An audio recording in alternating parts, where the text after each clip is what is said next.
Alors, il me revient l'honneur de présenter la nouvelle intervention qui est faite par Monsieur Rémi Roger et qui va nous parler de la gestion du facteur humain dans l'aviation civile. Bonjour à tous, mesdames, messieurs. Déjà, je voulais remercier le docteur Claude Veslic d'avoir proposé et votre académie d'avoir accepté ma présence parmi vous aujourd'hui. Et je suis effectivement là pour vous parler du facteur humain dans l'aviation civile. Je me présente, je m'appelle Rémi Roger, 48 ans, je suis commandant de bord dans une compagnie aérienne française et je suis également depuis 2 ans formateur facteur humain au sein de cette compagnie. Quelques mots sur mon parcours. J'ai commencé à voler sur avion léger à l'âge de 14 ans. Et j'ai jamais arrêté. J'ai été d'abord, mon premier métier a été d'être instructeur dans une école de pilotage. Donc, c'était de la formation quasiment technique à l'époque, beaucoup de savoir-faire, très peu de savoir-être.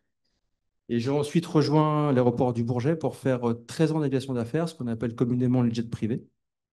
Et en 2017, j'ai rejoint la compagnie dans laquelle je suis actuellement.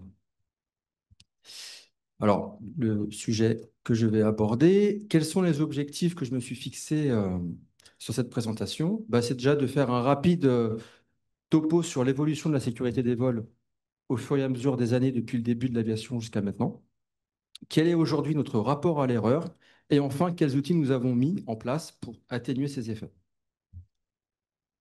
On va sortir un petit peu des blocs opératoires, on va se mettre dans un avion. Être dans un avion aujourd'hui, qu'est-ce que c'est? C'est se mettre dans un tube métallique qui va évoluer entre 10 000 et 15 000 mètres d'altitude à une vitesse entre 700 et 900 km/h. Une température extérieure de moins 56 degrés, une pression à l'extérieur d'oxygène qui est très faible, si bien que nous avons besoin d'un dispositif mécanique pour pouvoir respirer. Et à l'heure même où je vous parle, on a des milliers d'avions en train de voler au-dessus de la Terre. Les données de Flight Radar, une application qui traque les avions, donnent environ 100 000 vols par jour. Alors, il y a plusieurs types d'aviation. Moi, je me suis concentré sur l'aviation civile, transport de passagers, parce qu'il y a aussi de l'aviation générale, il y a du fret. Donc, voilà, l'idée, c'est des chiffres. Il peut y avoir plusieurs sources de chiffres. Je me suis concentré sur le transport de passagers. Alors, l'évolution de la sécurité des vols, donc ça a commencé en 1950, les premiers vols commerciaux sur jet, quelques dizaines de millions de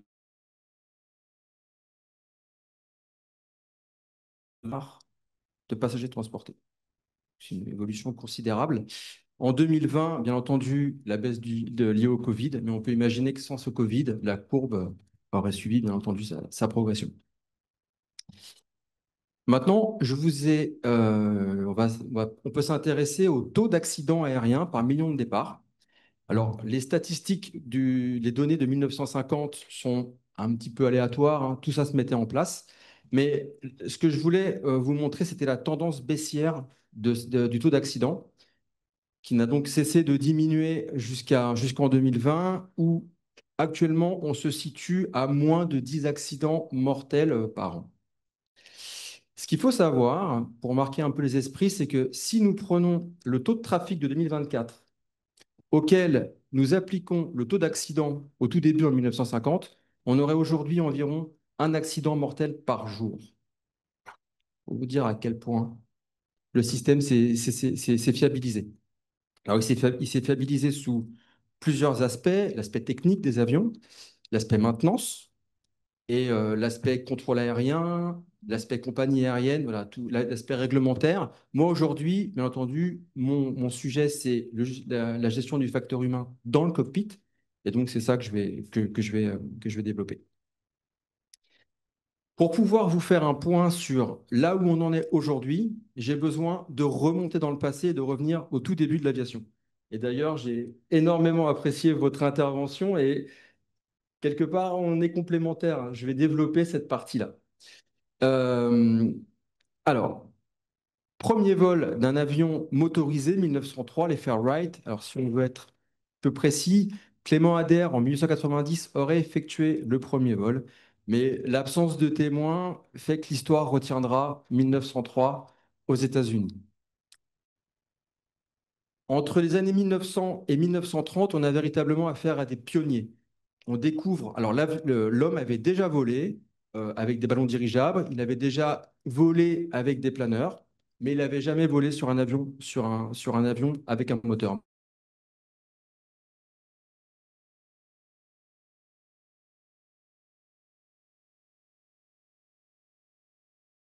comme une faute. Et d'ailleurs, à cette époque-là, ça payait en règle générale très fort avec la destruction de l'avion et la perte et la mort du pilote. 1930-1945, début de l'aviation commerciale et militaire, un peu sous la pulsion de la Seconde Guerre mondiale, où là, on cherche à éradiquer l'erreur, ou tout du moins la réduire au plus possible en appliquant de la discipline. C'est l'apparition des premières procédures et des premières checklists. C'était effectivement une très bonne idée. C'était nécessaire, mais pas suffisant, comme le montre la suite des événements. 1952, donc premier vol commercial en jet, début du transport véritablement de passagers. Et donc, entre 1945 et 1970, on assiste à l'âge d'or de l'aviation commerciale et on commence à s'interroger plus finement sur la psychologie du pilote. On commence à parler de stress, de fatigue, et on commence à voir l'erreur comme quelque chose qui s'intègre dans l'humain, la technique et le contextuel, le contexte du vol. 1977, un terrible accident survient sur l'île de Tenerife. Je ne sais pas si vous connaissez, quelques mots dessus. On a assisté à la collision au sol de deux Boeing 747 qui a conduit à 583 morts. Et la particularité de cet accident, c'est que les deux avions étaient en parfait état technique. Alors, si on veut être puriste, le 747 de la KLM avait une très très faible fuite hydraulique, mais ça n'explique pas du tout. L'avion était totalement en capacité de voler, mais cette fuite hydraulique a rajouté un petit peu de pression à l'équipage. Et en fait, cet accident est véritablement lié uniquement à l'humain. Il n'y a aucune technique dans cet accident. Cet accident marque un réel tournant dans l'étude du facteur humain dans l'aviation. Et on voit apparaître, sous l'impulsion de la NASA et de quelques compagnies américaines, la notion de CRM qui commence à se développer. J'y viens juste après. Et on commence à comprendre que l'erreur fait partie de l'humain et qu'on doit apprendre à la gérer. Pas essayer de l'éliminer, mais de la gérer. Alors le CRM, qu'est-ce que c'est pour nous pilotes? Ce sont des méthodes efficaces pour gérer le risque au travers du renforcement des compétences humaines. CRM, c'est un acronyme. Alors au début, on a commencé par appeler ça le Cockpit Resource Management, c'est-à-dire en fait comment est-ce que l'homme interagit avec l'homme et la machine au sein du cockpit. Assez rapidement, on a compris que le cockpit interagissait avec l'équipage qui est à l'arrière, les PNC, les hôtesses et les stewards. On a donc appelé ça le Crew Resource Management. On a élargi la sphère du management de l'humain dans, dans l'esprit. Et aujourd'hui, on parle même de compagnie ressource management. En fait, c'est tout le système organisationnel qui est en charge de la sécurité du vol. Je reviens sur ma chronologie et maintenant je vais vous parler de 1990 à aujourd'hui. Donc déjà, aujourd'hui, on voit l'erreur non plus comme une faute individuelle, mais comme un indicateur de vulnérabilité dans le système. Concrètement, les opérateurs finaux que nous sommes, vous chirurgiens, moi pilote, on peut imaginer que la faute qu'on va faire, pardon, l'erreur qu'on va faire, trouve ses racines bien en amont du moment où on fait notre erreur. De la formation peut-être, de la procédure. Et voilà, on a compris que en fait, l'erreur est elle peut suivre tout un parcours et à un moment éclater, arriver au moment le moins favorable. Et donc, comme on a compris que cette erreur, il fallait la traquer tout au long du parcours de vie du pilote ou de n'importe quel opérateur, eh bien, on a mis en place du SMS, du Safety Management System, un système de management de la sécurité, qui cherche à anticiper les erreurs le plus possible et à atténuer leurs conséquences. La formation également a bien évolué et aujourd'hui, on fait la formation qui est basée sur les compétences, avec l'idée derrière de créer de la résilience de l'individu et de l'équipage. Je développe cette notion juste après. Et enfin, un des piliers de la sécurité des vols, c'est ce qu'on appelle la culture juste, qui est basée sur le reporting. De la même manière, je développerai plus en détail un peu plus loin dans ma présentation cette notion. La résilience a été définie donc par le docteur Cyrulnik comme la reprise d'un nouveau développement après un blocage traumatique. L'aviation, on s'est emparé de cette notion pour se donner l'idée que même en cas d'événement inattendu, l'équipage doit pouvoir s'adapter rapidement pour maintenir le plus haut niveau de sécurité. Alors, je vous ai parlé des compétences. Je vais les développer. Elles sont au nombre de 9. Et la toute première compétence qu'on demande à un pilote, c'est de savoir piloter son avion. Donc, il y a la compétence pilotage manuel. Aujourd'hui, nos avions sont en mode automatique la plus grande partie du temps. Donc, on va demander au pilote de savoir gérer son automatisme au travers de la compétence gestion des automatismes. Bien entendu, il faut un certain nombre de connaissances et connaître et appliquer correctement ces procédures. Ces 4 compétences-là composent la partie technique des compétences, c'est-à-dire que c'est 4 compétences techniques. Et les 5 des compétences que je vais vous développer maintenant sont des compétences non techniques, purement humaines. Et c'est là où ça devient intéressant. En fait, un pilote est plus composé de non techniques que de techniques. La première des compétences, ça va être celle de la communication. Donc, bien entendu, les compagnies aériennes ont mis en place des outils qui sont régulièrement rappelés aux pilotes de manière à fiabiliser la communication au sein de l'équipage. Ensuite, on va parler de leadership. Il y a une équipe, il y a un leader statutaire, le commandant de bord, et le leader doit savoir adapter son leadership en fonction de la situation. Ensuite, on a la notion de conscience de la situation, euh, qui est, qui est assez facile à comprendre, c'est-à-dire qu'à tout moment, le pilote doit savoir où il en est, son équipage, son avion. Mais on va voir qu'en fait, il y a des liens entre toutes ces compétences. Ensuite, on va avoir la compétence gestion de la charge de travail.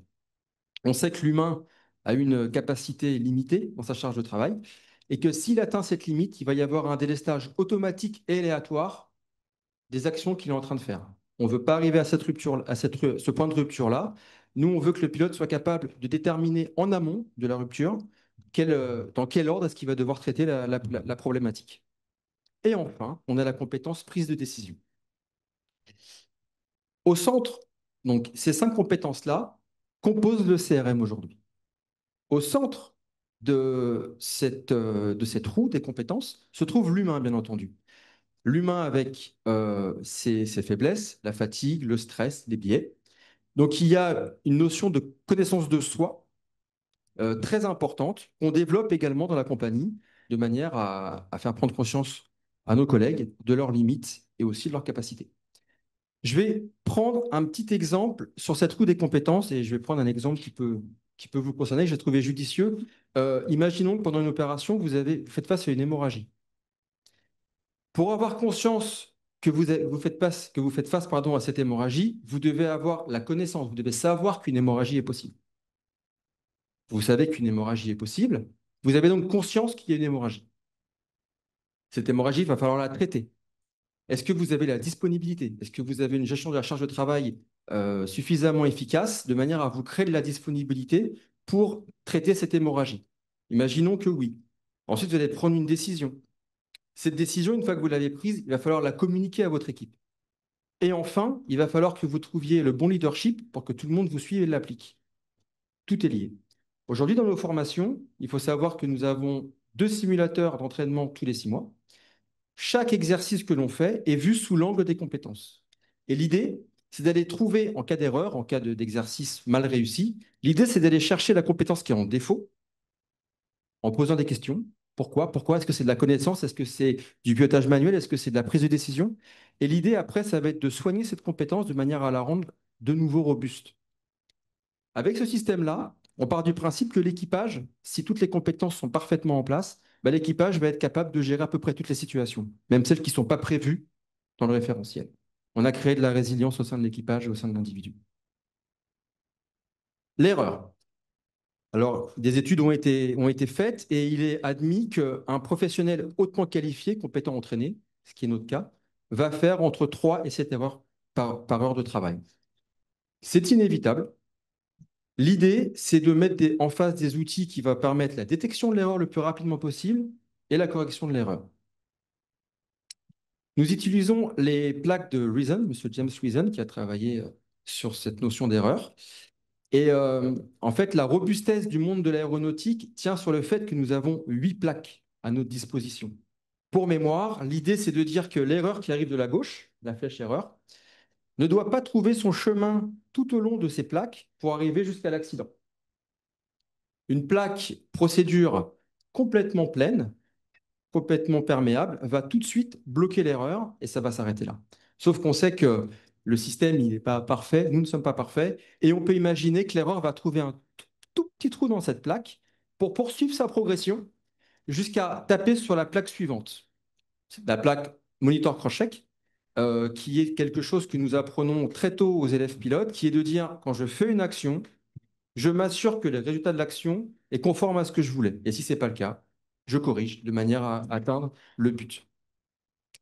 Et voilà. Alors, ce qui est également intéressant, c'est de voir que en créant la notion de CRM, l'aviation s'est créée une nouvelle plaque de Reason. La troisième plaque, la CRM Skills. Et donc, plus il y aura de plaques, plus l'erreur sera bloquée le plus loin possible de l'accident. D'ailleurs, on voit également la plaque checklist. Alors, petite question peut-être que j'aurai tout à l'heure, je coupe l'herbe sous le pied. La plaque LUC est de couleur verte parce que les 7 autres plaques jaunes, on part du principe qu'elles sont internes à l'équipage. La plaque LUC, elle est verte parce que c'est quelque chose qui pourrait arriver, c'est un coup de pouce extérieur à l'équipage qui pourrait nous permettre d'éviter l'accident, comme le contrôle aérien, comme un autre collègue qui serait avec nous dans le poste de pilotage. Voilà, c'est quelque chose qui est extérieur à l'équipage. Et évidemment, si on la franchit, on arrive à une situation non désirée. Je terminerai par la notion de culture juste, qui est donc basée sur la culture du reporting. Nous, pilotes, quand on vole, eh bien, dès qu'on voit une situation de presque accident, une procédure mal écrite, eh bien, on écrit, on écrit, on écrit, on alimente la compagnie avec ce reporting. Ça, c'est possible parce qu'il y a un contrat entre nous et la compagnie qui dit que si tu me reportes les erreurs que tu fais, que tu as vues, eh bien, tu ne seras pas sanctionné. C'est la base de tout ça. C'est ce qui permet de libérer la parole. On en a déjà parlé, l'erreur est inévitable. C'est la raison pour laquelle il y a cette notion de culture juste. Et enfin, eh bien, la compagnie se nourrit de tout ce reporting pour faire évoluer sans cesse le process en interne, la formation des équipages. Je reviens sur nos objectifs. Donc, on a parlé de l'évolution de la sécurité des vols. On a vu qu'elle était en amélioration permanente. Qu'aujourd'hui, notre rapport à l'erreur, c'est de l'accepter, de la reporter et de l'anticiper au maximum. Et les outils, je vous ai donc parlé de SMS, Safety Management System, de CRM et de culture juste. Je vous remercie de m'avoir écouté. Et je vous laisse mes coordonnées si vous voulez qu'on échange plus après. Et si vous avez des questions, je suis à votre disposition. Votre exposé était tout à fait remarquable. Merci. C'est vrai qu'on l'a regardé avec l'œil du chirurgien. Et il y a une chose qui change fondamentalement, c'est le côté non punitif. Quand un chirurgien fait une erreur, il fait l'erreur et il doit en assumer les conséquences, qui peuvent être très variables, ou des conséquences médico-légales, des procès, des pénalités, voilà, de l'argent qu'il faut donner aux familles. Et ce côté-là est très différent dans toute la procédure. Donc c'est vrai que c'est inspirant d'imaginer un système où finalement on serait protégé si on a tout bien fait par ailleurs, quoi. C'est ça. Parce qu'on parle bien d'erreur, pas de violation. Voilà. S'il y a un acte délibéré, bien entendu, il sera puni. Mais une erreur, qui peut avoir des causes diverses et variées, ne devrait pas être punie parce qu'en fait, c'est une erreur. Alors, bien sûr, les conséquences peuvent être dramatiques. Je ne cherche pas du tout à gommer ça. Mais voilà, qui ne fait pas d'erreur. Alors que dans notre métier, le chirurgien sera puni. Ouais. Et je laisse la parole circuler. Comment peut-on imaginer d'éviter l'accident épouvantable de ce pilote allemand qui a suicidé tous les passagers, etc., pour des problèmes psychologiques qui avaient probablement été méconnus? J'imagine que c'est impossible. Alors, c'est une menace. Et donc, comme je vous l'ai dit, on essaie d'être proactif le plus possible face à des menaces, menaces-erreurs. Et aujourd'hui, la procédure veut que nous ne pouvons plus être seuls dans les cockpits. Donc, quand l'un d'entre nous se lève pour aller satisfaire des besoins physiologiques, eh bien, une hôtesse, un steward, prend la place de celui qui s'est levé de manière à jamais laisser seul un collègue au poste. On apprend énormément de tous ces accidents. Alors souvent, on apprend voilà, après l'accident, parce que c'est quelque chose qui n'avait jamais été envisagé. Et en revanche, on a mis quelque chose, une barrière en face maintenant.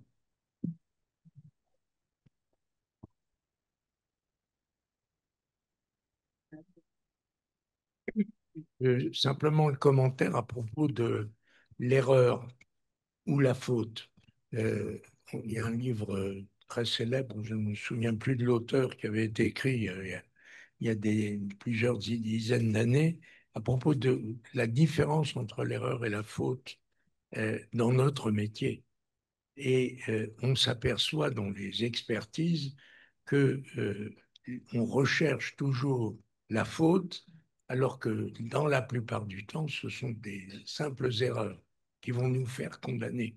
Et ça, c'est extrêmement, extrêmement compliqué parce qu'on n'est pas capable d'inventer justement ces différentes séquences que vous nous avez merveilleusement montrées.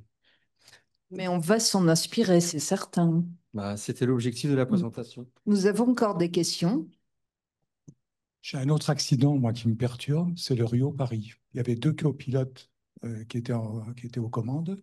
Le commandant de bord dormait en temps de repos, je pense que c'était normal. Et j'arrive pas à comprendre parce qu'il a passé plusieurs plaques. Ils ont placé la plaque des connaissances. Ils étaient au courant des tubes pitot qui étaient en train de congeler sur l'orage. Quel était votre avis dessus? Bah déjà, nous, on a pour habitude de ne pas juger ce que les collègues ont fait parce que c'est toujours plus facile dans une salle comme ça qu'en situation. Ils ont réagi comme ils ont réagi. C'était clairement pas adapté parce que bah, les conséquences sont là. Mais c'est pareil. On a énormément appris de cet accident. D'ailleurs, c'est un accident qui a été très traumatisant. Euh, et, euh, eh bien, par exemple, à l'issue de cet accident, il y a eu un module qui a été déterminé au simulateur qui s'appelait, c'est Upset Recovery. En fait, c'est récupérer l'avion dans des phases non normales. Et tout a été mis en place en face pour que ça ne se reproduise pas. Un autre exemple très important aujourd'hui, c'est qu'on fait de la maintenance prédictive. C'est-à-dire que les avions en vol, ils sont suivis au sol. Et la maintenance est capable de déterminer qu'une pièce va tomber en panne, pas encore tomber en panne, et éventuellement la change à l'escale avant que la panne intervienne, de manière justement à toujours avoir un coup d'avance. Donc on peut imaginer que là, je crois qu'Air France de mémoire était dans le processus de changer les tubes de pitot. Aujourd'hui, on peut imaginer peut-être carrément sur quelque chose d'aussi critique de l'avion, bah, de dire bah, on arrête les avions et puis on ne fait pas voler les avions tant que le tube de pitot n'a pas été changé.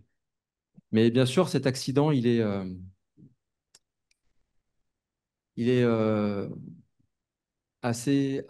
très intéressant et les conséquences ont été vraiment tragiques. C'est sûr que je vais avoir du mal à vous en dire plus sur le sujet.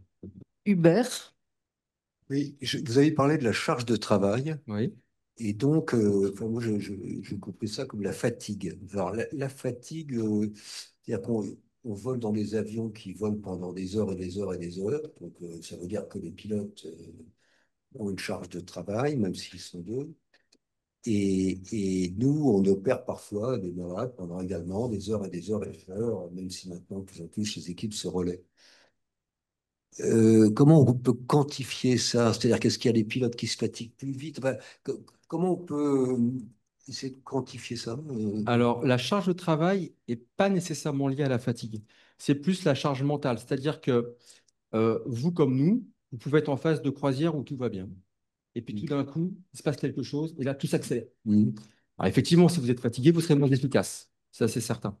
Là, nous, on représente la charge de travail par des petites cases et on explique à nos collègues pilotes que, bah, par exemple, on va faire une approche. Donc, on est parti sur un certain type d'approche, sur une certaine piste, et le contrôle aérien nous change cette piste.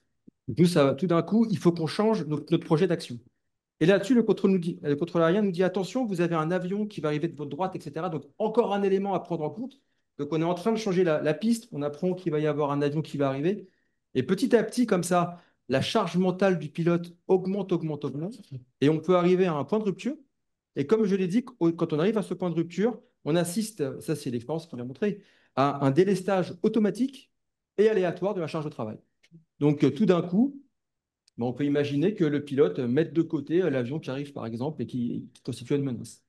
Et justement, nous, ce qu'on ne veut pas, c'est arriver à ce point-là.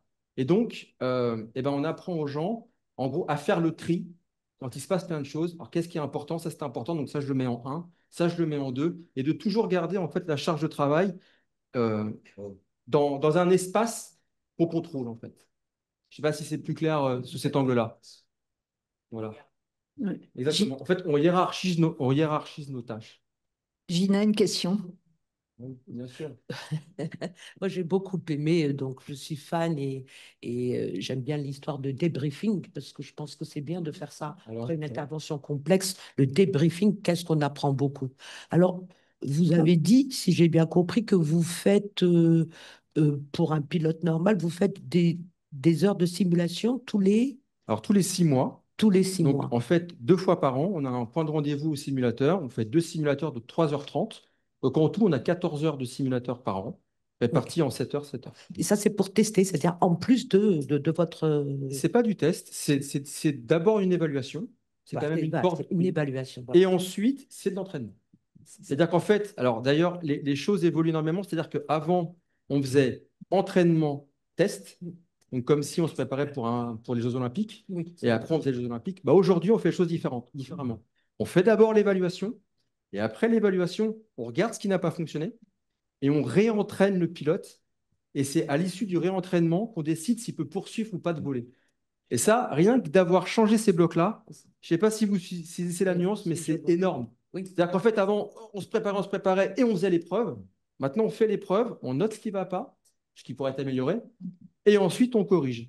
Et c'est à l'issue de la phase de réentraînement qu'on décide si le pilote peut y aller ou pas. Top. Si nous, on se considère formation continue, eux, c'est évaluation Alors, continue. Et oui, et bien sûr, à ces simulateurs se rajoute du e-learning. J'ai entendu beaucoup d'e-learning chez vous d'ailleurs, des cours au sol, et c'est un processus perpétuel.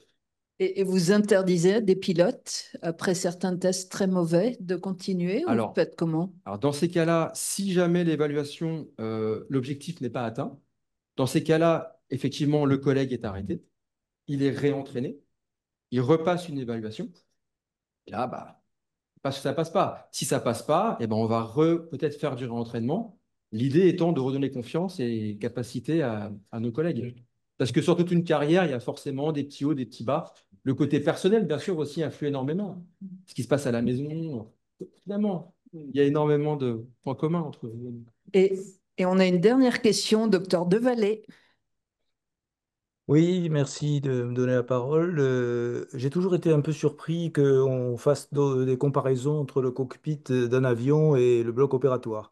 Juste une première remarque, c'est que un chirurgien effectue environ, enfin, qui travaille correctement, peut aller jusqu'à 4 à 10 procédures chirurgicales par jour suivant la longueur des interventions, etc. Mais c'est chaque fois, voilà, un pilote, c'est rare qu'il fasse autant de procédures pendant une carrière. Donc nous avons beaucoup plus d'heures de chirurgie qu'un pilote n'a d'heures de vol. Deuxièmement, toute votre démonstration, monsieur, que je trouve extrêmement intéressante, et il n'est pas question de remettre en cause la gestion des risques, tend à prouver que la diminution des accidents est lié à l'automatisation des tâches et à la en fait, de faire passer toutes ces tâches qui étaient autrefois faites manuellement par le pilote dans des procédures automatisées.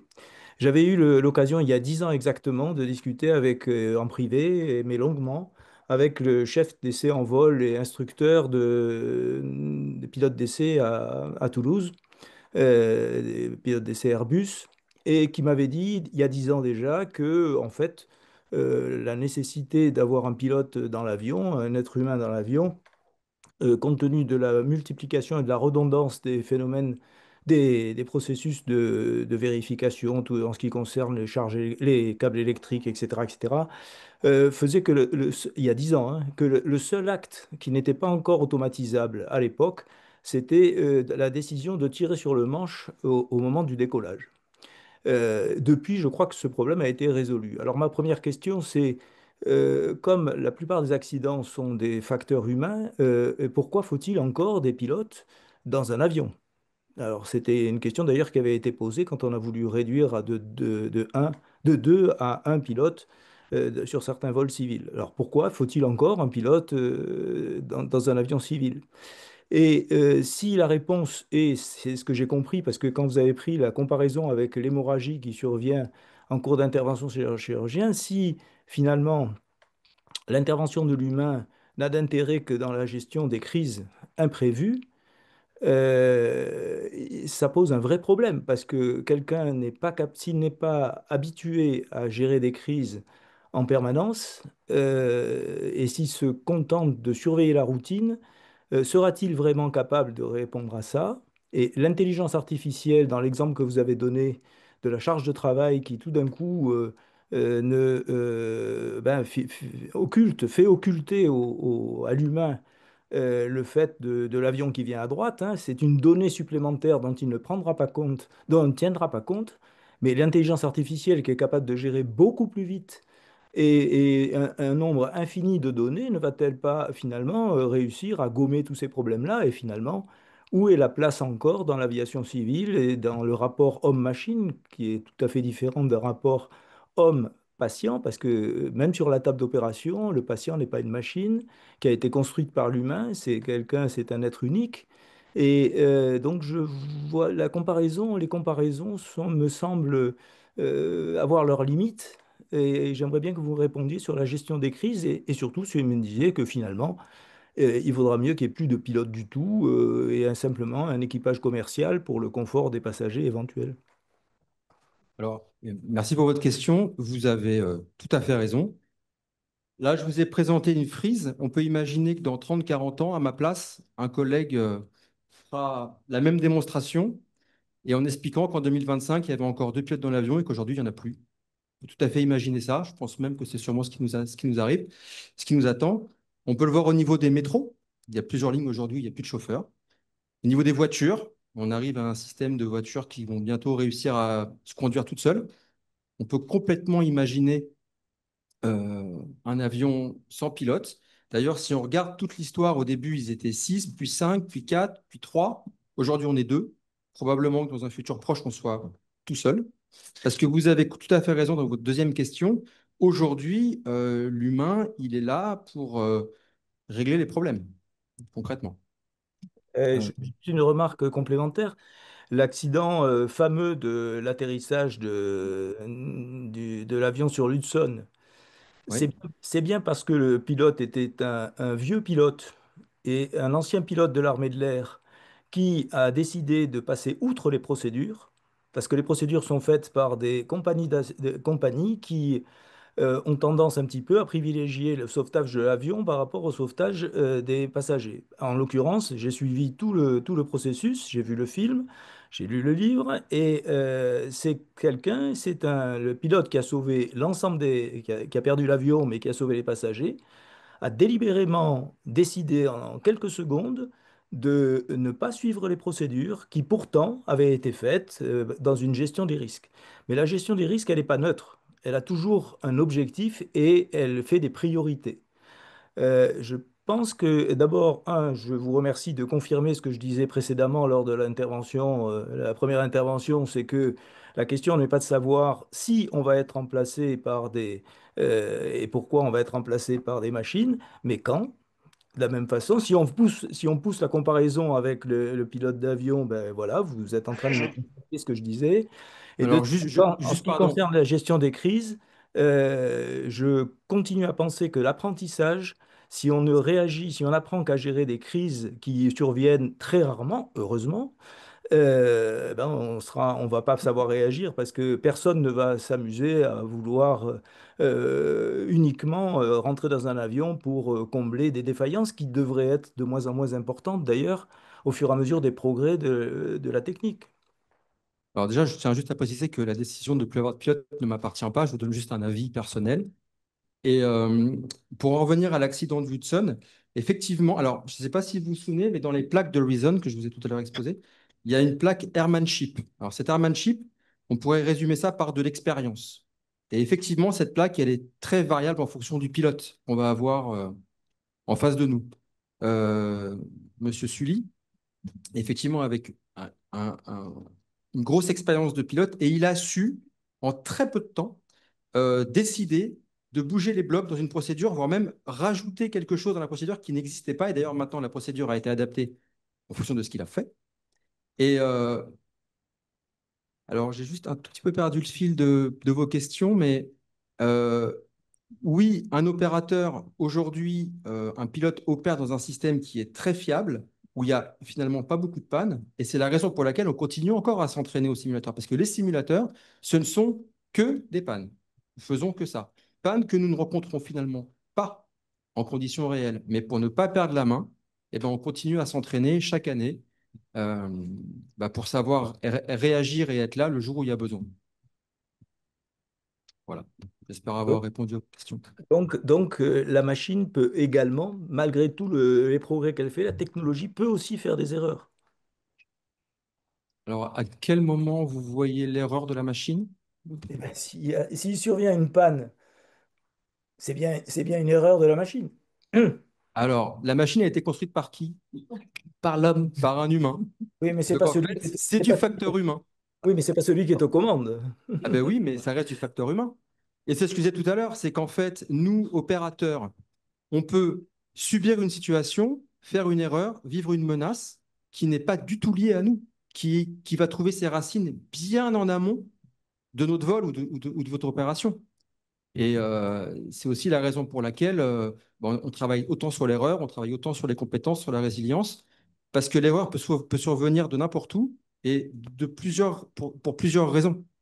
Mais, et ça, c'est quelque chose aujourd'hui qu'on intègre de plus en plus dans nos cours de CRM, c'est de dire que en fait, le facteur humain, il est partout et pas seulement aux commandes de l'avion ou du scalpel. C'est quelqu'un qui a construit la machine, c'est un humain, c'est un humain qui a fait les réglementations, c'est un humain qui la répare, c'est un humain qui l'opère. Et en fait, le facteur humain, il est absolument partout. Aujourd'hui, on peut le supprimer à certains endroits. Peut-être que l'IA, dans quelques temps, sera capable de tout faire toute seule sans aucune intervention humaine. Mais jusqu'à preuve du contraire, l'IA a été entraînée parce que l'humain a décidé de le faire. Donc l'humain est vraiment à la racine de tout. En tous les cas, Merci beaucoup. Il faudra revenir, hein, parce qu'on a encore oui, plein de questions. oui.